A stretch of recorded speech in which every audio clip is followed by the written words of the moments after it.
Baik, sebelum dimulai paparannya, izinkan saya untuk membacakan resume profil beliau terlebih dahulu ya. Ya, Pak Ahmad Budi Setiawan ini adalah peneliti madya pada Pusat Penelitian Aplikasi Informatika Badan Litbang SDM Kementerian Kominfo. Bidang kepakaran peneliti beliau adalah sistem informasi. Ya. Pak Ahmad memiliki latar belakang Magister Teknologi Informasi dari Universitas Indonesia. Pak Ahmad juga memegang sertifikat ASMS Lead Auditor dan juga Insinyur Profesional Media. Ya, saat ini beliau aktif dalam kepengurusan organisasi profesi Himpunan Peneliti Indonesia.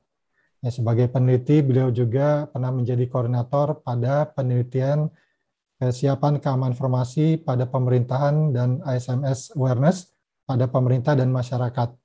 Saat ini juga beliau adalah koordinator pada kelompok penelitian implementasi sistem Big Data pada instansi pemerintah. Ya, Pak Ahmad juga ini merupakan Chief Editor pada Jurnal Masyarakat Telematika Indonesia. Luar biasa sekali profil dari beliau ini. Baiklah, untuk mempersingkat waktu ya, nanti jangan lupa para peserta mengisi daftar hadir, ya, kemudian juga apabila ada pertanyaan mengisi, diklik bagian Q&A untuk menuliskan pertanyaannya.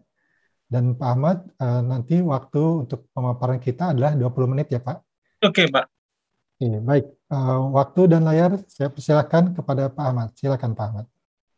Baik, Assalamualaikum warahmatullahi wabarakatuh. Selamat pagi Bapak-Bapak sekalian, hadirin sekalian. Terima kasih atas waktunya di kantor saya. Saya hormati Pak Yogi selaku moderator, Bu Juni selaku pembicara, juga Bu Eva Nur, dan hadirin sekalian yang tidak bisa saya sebutkan satu persatu ya, dan tidak mengurangi rasa hormat saya. Sebenarnya saya di sini untuk mewakili Bapak Kepala Badan Litbang yang seharusnya beliau yang mengisi acara ini, tapi kebetulan beliau tidak hadir, tapi saya diminta untuk menggantikan beliau. Oke, mungkin ini karena terkait dengan beberapa riset yang pernah saya lakukan terkait dengan keamanan informasi. Baik, izinkan saya mungkin akan share screen ya.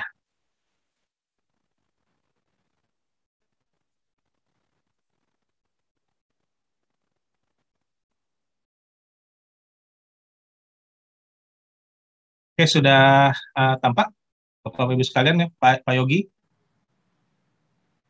Iya Pak. Oke, ya. Sudah terlihat ya. Ya, baik. Mulai. Jadi sesuai dengan acara yang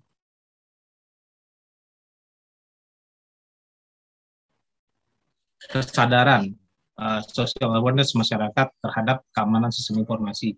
Dengan tema yang ada sesi keempat atau sesi terakhir sekarang ini ya. Jadi ingin melihat bagaimana keamanan informasi itu pada aspek human resource-nya, masyarakatnya. Nah, di sini jadi waktu saya sampaikan mungkin akan relasi terhadap hal tersebut, yaitu kesadaran sadar atau social awareness masyarakat terhadap keamanan informasi.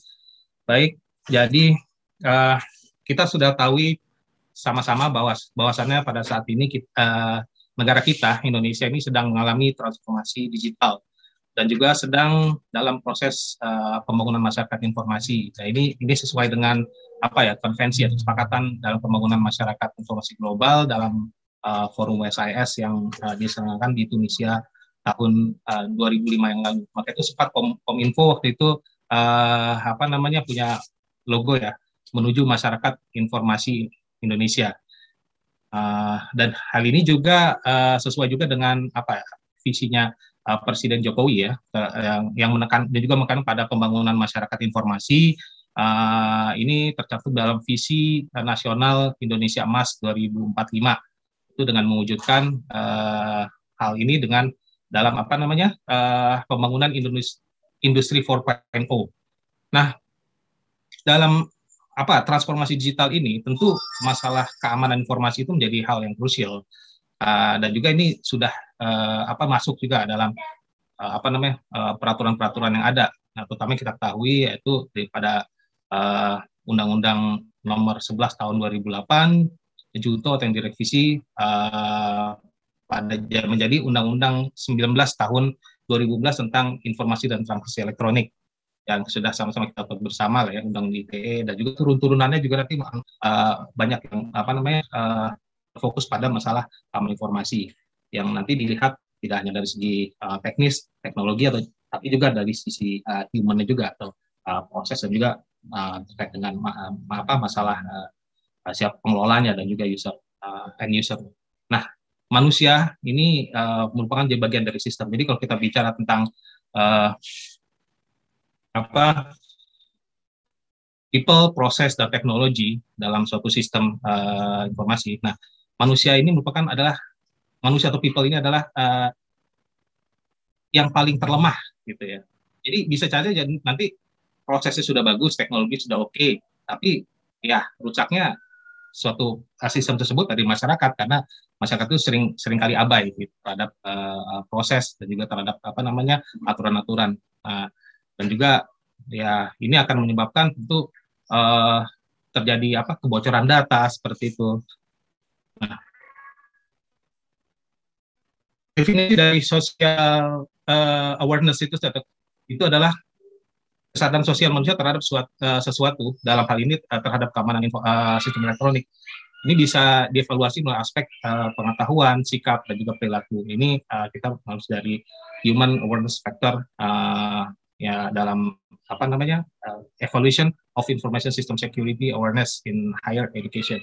Nah, ini mengutip dari referensi tersebut. Nah, ini data yang kami dapat ya dari BSSN ya, melalui laporan tahun 2020 tentang monitoring keamanan cyber. Ini terjadi insiden data breach di Indonesia tahun 2020. Ya, kita mungkin sudah mengetahui ya, ada topik besar di Indonesia selama tahun 2020 ini, sejak bocornya 91 juta data berupa identitas pengguna salah satu e-commerce terbesar di Indonesia. Ya, memang kita ketahui ya, semenjak masuknya pandemi COVID ini, kita seolah dipaksa untuk transformasi gitu, transformasi lebih cepat lagi ke arah digital.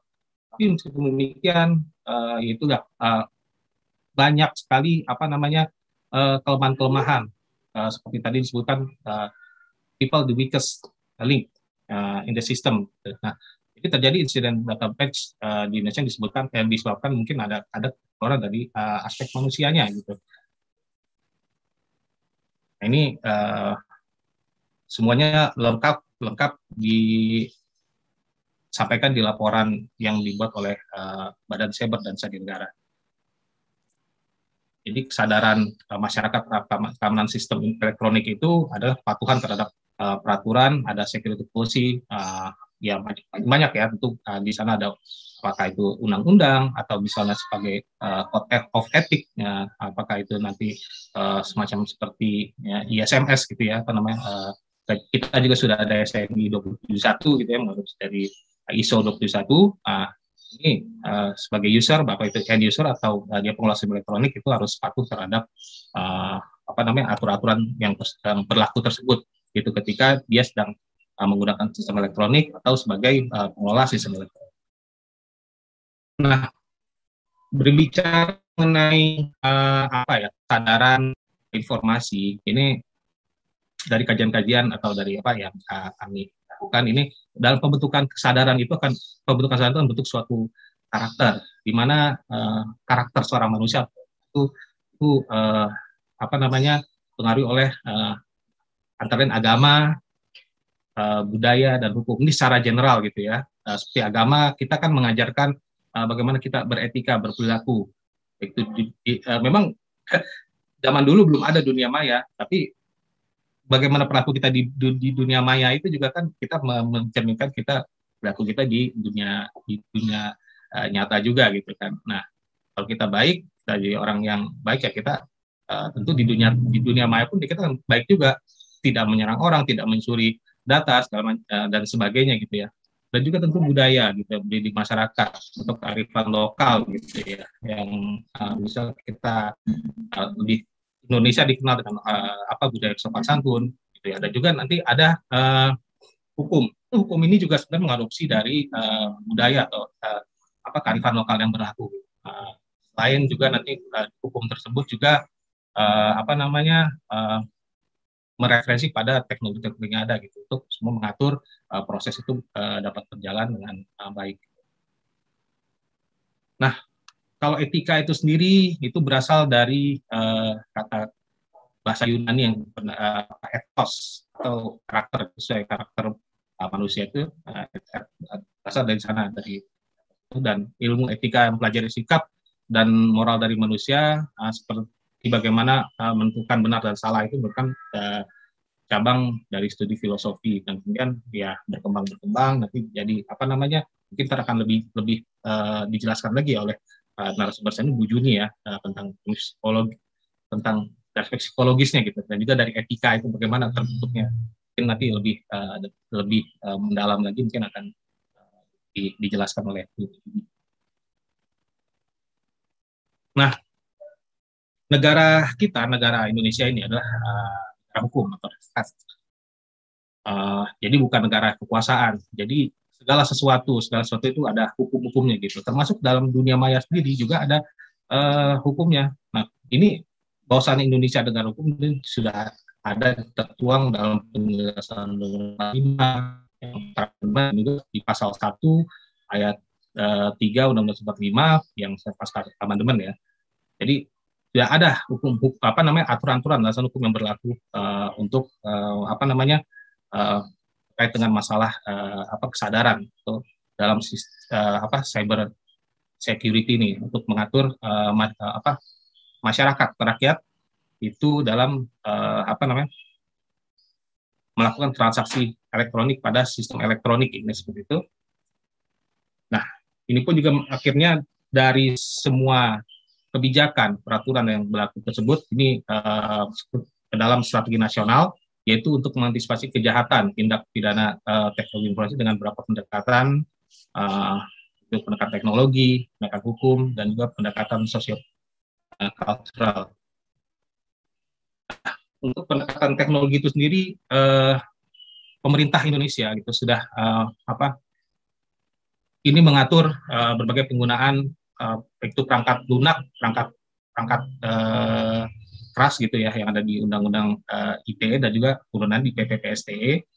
Lalu ada sistem CA nasional, Pacific Authority, yang saat ini semua sudah ada dikelola oleh BSSN, sebelumnya di Kominfo dan ke BSSN. Jadi dahulunya sebelum ada BSSN, kita Kominfo mungkin dari mulai regulasi sampai operasional dan itu dilakukan di Kominfo, tapi sekarang sejak tahun 2019 yaitu semua untuk operasional tuh jadi dilakukan oleh BSSN. Di Kominfo itu lebih ke arah regulasi saja. Jadi kita ada di Direktorat Jenderal Aptika itu ada Direktorat Pengendalian dan juga Direktorat Tata Kelola. Nah, dan juga ada diberlakukan standar-standar SNI gitu yang terkait dengan keamanan informasi. Juga sertifikasi operator, ada SKKNI itu untuk mengatur SKKNI dalam bidang teknologi informasi dan secara fokus dalam keamanan informasi, yaitu untuk mengatur skill apa paling minimal yang sebenarnya untuk para pengelola TI gitu. Dan juga untuk operator internet, umumnya serta IP address dan DNS pada khususnya juga mengacu pada request RFC dan tata kelola yang diatur oleh PPI ICANN.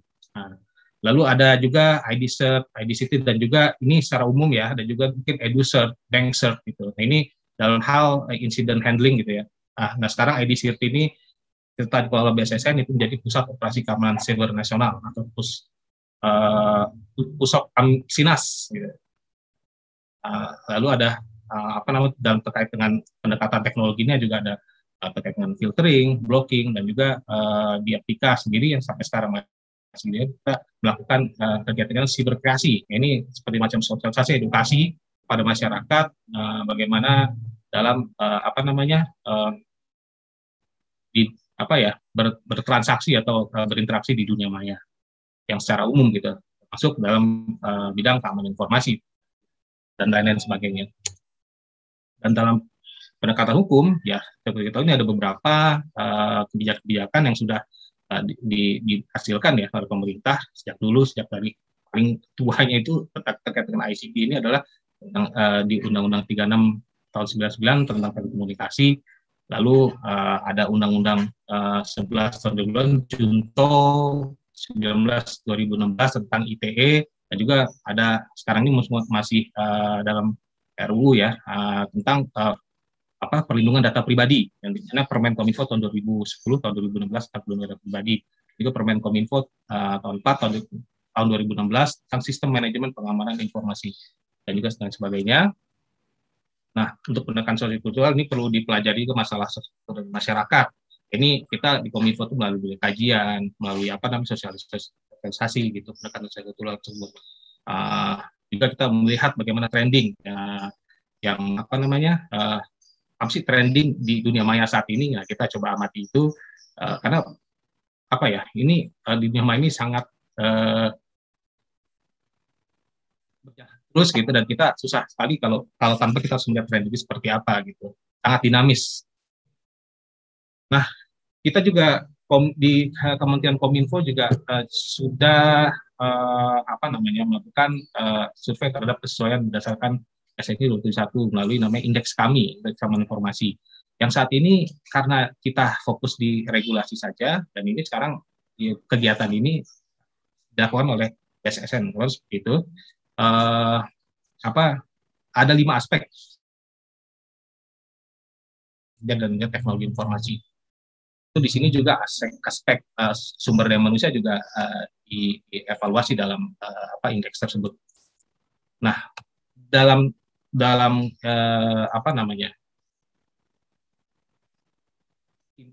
bertransaksi elektronik sendiri juga, dalam cyber security juga ada berbagai macam code of ethic yang mungkin kita sudah sama mengetahui, dari RFC 1.7 yang ini tahun 1989 ya, yang didefinisikan oleh Internet Architecture Board.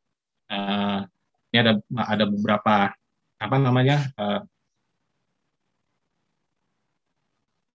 kode etik yang mereka susun gitu ya. Selanjutnya mungkin ada juga dari nilai-nilai etik yang dibuat oleh Computer Ethics Institute. Ini mereka membuat yang namanya 10 Commandment of Computer Ethics. Jadi bukan hanya mungkin mengadopsi dari 10 Commandment itu di Musa dulu gitu ya. Mereka membuat juga Anda jangan menggunakan komputer untuk kepentingan orang lain, Anda jangan mencuri data melalui komputer dan sebagainya. Gitu. Dan juga IC Square ini juga mempunyai kode etik juga ya, yang mereka buat untuk para pengguna komputer masyarakat tentunya gitu ya, dalam menggunakan komputer, dan ini mungkin internet ya. Oke, selanjutnya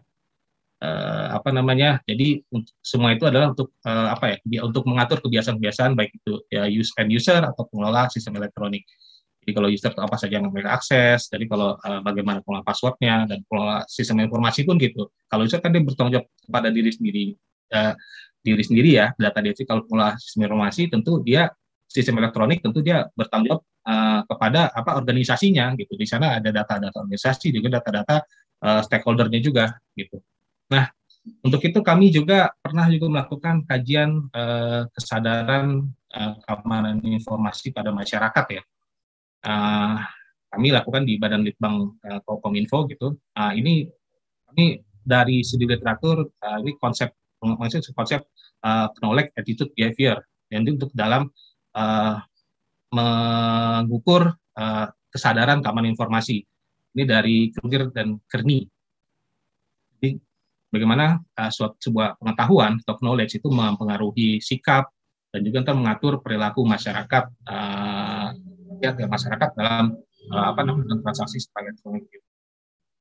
Nah, dalam kajian ini kita melakukan pengumpulan data tentunya itu kepada tokoh-tokoh ya, bukan komunitas-komunitas itu ya, sivitas akademik, instansi pemerintah dan instansi pemerintah, juga tentu pada masyarakat yang kita nilai sudah terbiasa internet etik. Nah, ini kita menggunakan purposive non probabilistik karena masyarakat sangat luas, jadi karena kebetulan kita menggunakan purposive non probabilistik. Nah, selanjutnya secara umum kita dapatkan bahwa pengetahuan itu memang mempengaruhi sikap, kan, tetapi ada faktor-faktor lain selain sikap dan pengetahuan itu yang mempengaruhi perilaku masyarakat. Seperti misalnya faktor lingkungan sosial, sistem yang memaksa perilaku para pengguna, sehingga faktor-faktor eksternal lain yang mungkin belum terungkap gitu. Dan juga temuan dari dan kesimpulan dalam kajian yang kami lakukan tersebut, bahwasanya konsep knowledge attitude behavior ini digunakan itu mempunyai hasil yang berbeda-beda tentunya ya, pada organisasi yang masyarakat yang ada ya, baik di pemerintahan atau di tadi seperti kami lakukan di perguruan tinggi gitu ya. Itu semua itu ada masyarakat umum itu terlihat juga sikap terlihat faktor sikap dan pengetahuan itu tidak berpengaruh dominan, karena ada berfaktor faktor lingkungan sosial, faktor lalu sistem yang memaksa perilaku user, dan juga faktor eksternal. Lalu aspek sikap itu lebih rendah daripada aspek pengetahuan dan perilaku. Nah, usia ini segala macam, dan juga aspek pengetahuan umum tentang keamanan sistem elektronik itu pada penilaian knowledge attitude behavior seseorang. Dan pengetahuan tentang hukum keamanan sistem elektronik itu masih banyak yang belum dipahami oleh masyarakat. Rupanya kegiatan edukasi seperti workshop, training itu juga punya pengaruh juga kepada masyarakat ya, untuk supaya dia bisa mempengaruhi perilaku mereka. Oke, saya cepat saja karena waktunya diberikan waktu 20 menit ya. Lalu kami memberikan rekomendasi dalam kajian tersebut, jadi perlu adanya pendidikan mengenai sikap yang ditanamkan pada masyarakat itu sejak dini ya, sejak remaja. Jadi sudah ada muatan harusnya dalam muatan tersebut. Juga dalam edukasi mengenai kesadaran keamanan sistem elektronik, perlu melihat juga kelompok usia, pekerjaan dan juga pengalaman seorang. Apakah dia pernah dan ini sangat efektif gitu ya, menurut kajian tersebut kita melakukan dalam mengedukasi kelompok masyarakat tersebut. Jadi bagi masyarakat yang mungkin dia pernah mengalami insiden gitu ya, nah dia jadi di situ dia jadi lebih tahu gitu, dan dia mungkin ke depan akan lebih berhati-hati.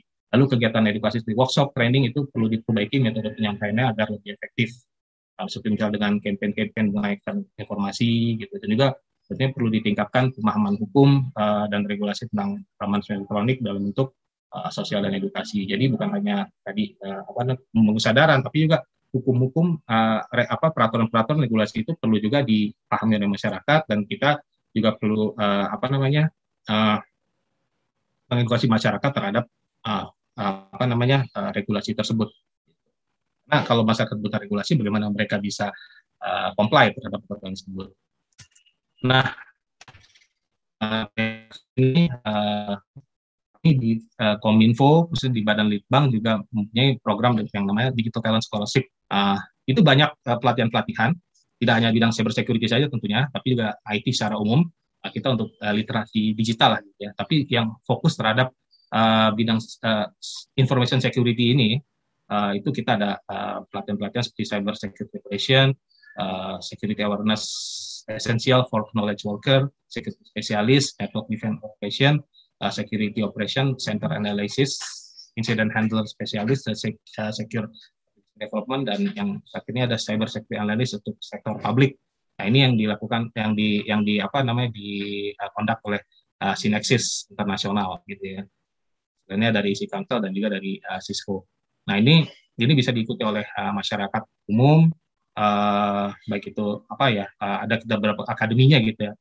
Fresh Graduate Academy, jadi tema ada untuk orang-orang yang baru lulus gitu ya.